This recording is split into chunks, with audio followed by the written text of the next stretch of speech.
তোর মধ্যে ঈমান নেই, তোর কাফের বেঈমান নেতা আগে হয়ে গেল, তোর মসজিদ মাদ্রাসা কোরআনের বিরুদ্ধে যে সে আগে হয়ে গেল, তোর কাছে আল্লাহ আগে নয়। যদি বলি না, তাহলে তুই মুসলিম সুরাতে একটা মুনাফেক বেঈমান ছাড়া দ্বিতীয় কিছু নয়। তাহলে এই মুনাফেক গুলোকে চিনা দরকার আছে না নাই? আমি প্রথমেই বলেছিলাম না, আমাদের সব থেকে বড় ক্ষতি করছে 2 নম্বর মুসলমানরা। এবার মিলছে তো? হাজার হাজার আলেম উলামা সব প্রতিবাদ করছিল, এক ধাক্কায় সব হয়ে গিয়ে কেন? যদি মাইনে বন্ধ হয়ে যায়, ভাতা যদি বন্ধ হয়ে যায়।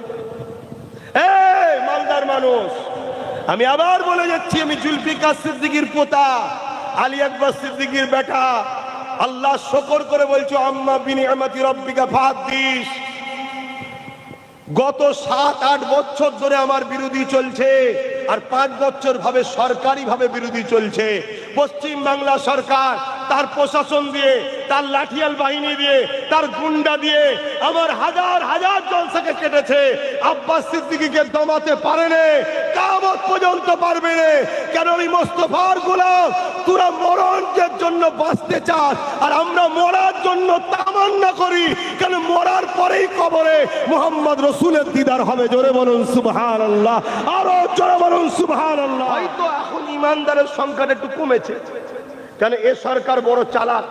এ মৌলী সাহেব, ইমাম সাহেব, পীর সাহেব সব সাহেবকে কিনে ফেলেছে। কিন্তু সব সাহেব কিনতে পারলো?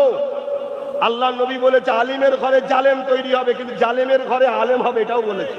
কেন্দ্র সরকার আইন করলো, আন্দোলন করব তার বিরুদ্ধে, তুমি নাক গলাচ্ছ কেন? তোমার তো বিরুদ্ধে আন্দোলনটা নয়, রাজ্য সরকার নাক গলিয়ে দিয়েছে। আর নাক গলিয়ে দিয়ে নাক কেটেও গেছে। হাজার নয়, লাখ লাখ মুসলমান কিন্তু মুখ ফিরাচ্ছে। শুনছেন না? শোনেন? এই রাজ্যে 34 বছরের বাম সরকার ছিল, জানেন না? শুধু একটা কথা বলেছিল, মাদ্রাসায় জঙ্গি তৈরি হয়। মুসলমান চুপ। সময় হলো, সাইজ করেছে না করেনি? জোরে বলেন। হ্যাঁ, হয়তো এখন ইমানদারের সংখ্যাটা একটু কমেছে, কেন এ সরকার বড় চালাক।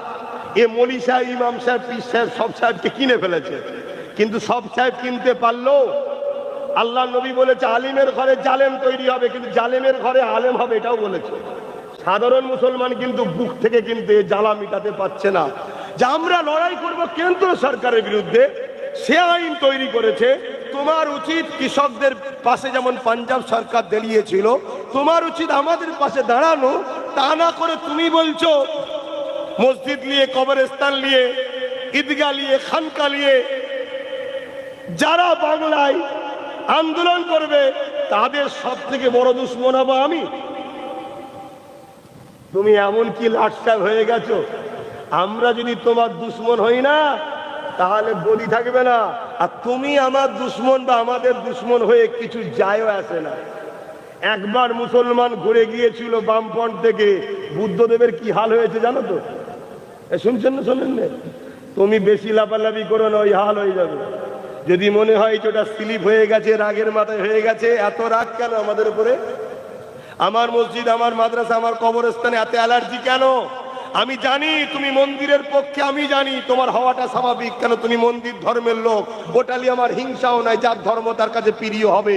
কিন্তু তুমি যে চেয়ারে বসে আছো, অন্যের ধর্মের উপরে তোমার শ্রদ্ধা থাকা দরকার আছে না? না?